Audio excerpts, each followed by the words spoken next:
Annex A Control 5.22 Monitoring, Review, and Change Management of Supplier Services. Right picture Dave.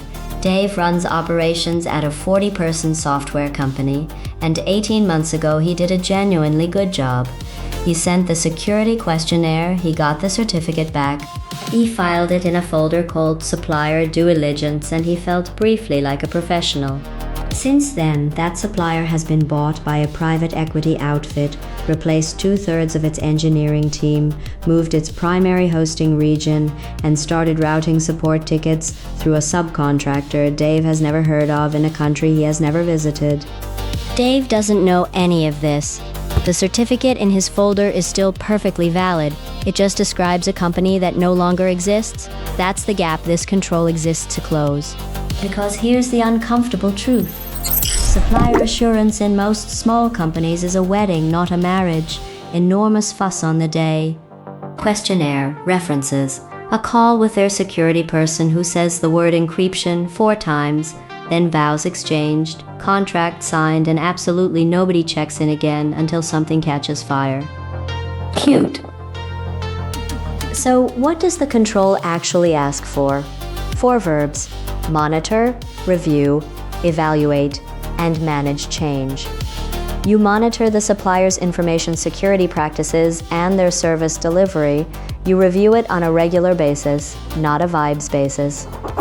You evaluate what you find, meaning you actually form a judgment rather than collecting paper, and you manage the changes they make to how they deliver the service to you. That last one is the part people skip, and it's the part that bites. Note the direction of travel here. Annex A Control 5.19 and Annex A Control 5.20 are about the start of the relationship. Identifying the risk, getting the security requirements into the agreement. Annex A Control 5.21 handles the supply chain for information and communication technology products and services, which is where you worry about your supplier's suppliers. Annex A Control 5.22 is the one that keeps running after everyone has stopped paying attention. It's the ongoing bit, the unglamorous bit, the bit with no launch party. And no, this control is not new in the 2022 version. It's emerged. The old standard had this spread across a couple of separate controls, and the 2022 revision folded monitoring, review, and change management into one. Which is arguably the most sensible thing that happened in that revision, because monitoring a supplier and managing their changes were never 2 different activities. They were always the same activity with different names. So what does good look like for Dave? Not a program, not a supplier assurance function. Dave has 1.5 people and a roadmap he's already behind on. Start with tiering. Dave has maybe 60 suppliers if you count the ones with a corporate credit card attached. Perhaps 5 of them actually touch customer data or could take the product offline. Those 5 get real attention. Get a light touch and an annual glance. If Dave tries to monitor all 60 equally, he will monitor none of them, and he'll produce a spreadsheet so beautiful and so dead that an auditor will smell it from the car park. For the critical 5, what actually goes in the review? Their service reports and performance against whatever was agreed, any security incidents on their side, including the ones they'd rather describe as a brief availability event. Current certification or assurance report, and here's the crucial part, whether the scope of that certificate still covers the service you're buying. A certificate can be live and current, and cover a completely different part of their business. Changes to sub-precursors, changes to where the data physically sits, open issues from last time that are somehow still open. You record it, a short note with a date on it beats a heroic memory every single time. Then the change management half, which is the one that separates a real system from a theatrical one. You need a contractual and practical route for the supplier to tell you when they change something material.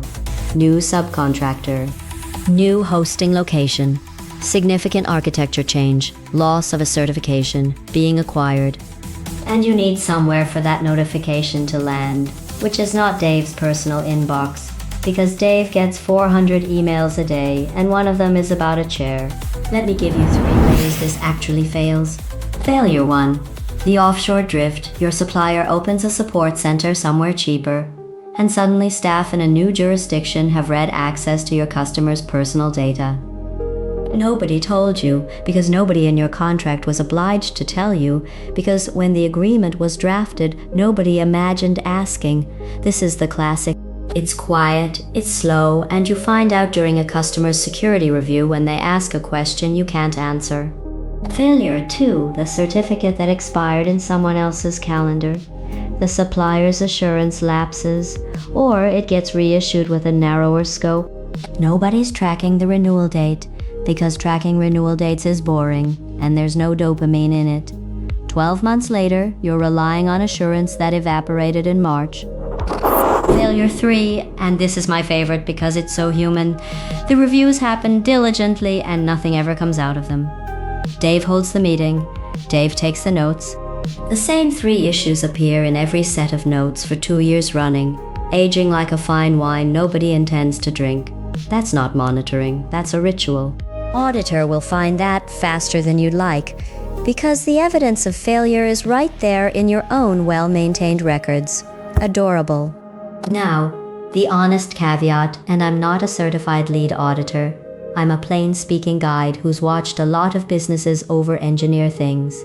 There is no universal answer to how often you review a supplier. Quarterly for the one that hosts your production database. Annually for the one that hosts your database of office snacks. Risk decides frequency, not a template you downloaded. And a small company genuinely does not need a supplier risk platform with a license fee bigger than the risk it manages. A spreadsheet with owners, tiers, dates, and outcomes will pass. Gold plating, this is how founders burn 6 months on a management system nobody uses. Related controls so you can join it up. Annex A Control 5.19 for the relationship itself. Annex A Control 5.20 for what's in the agreement. And that's where you write in your notification rights, because you cannot monitor a change you have no right to be told about. Annex A Control 5.21 for the deeper supply chain. Annex A Control 5.23 for cloud services specifically. And Annex A Control 5.24 onwards for incident management, because when their incident becomes your incident, the handoff needs to already exist. So here's the dare. Open your supplier list. Pick your single most critical supplier, the one where, if they had a bad Tuesday, you'd be sending a very carefully worded email to every customer you have. Now answer 3 questions without looking anything up.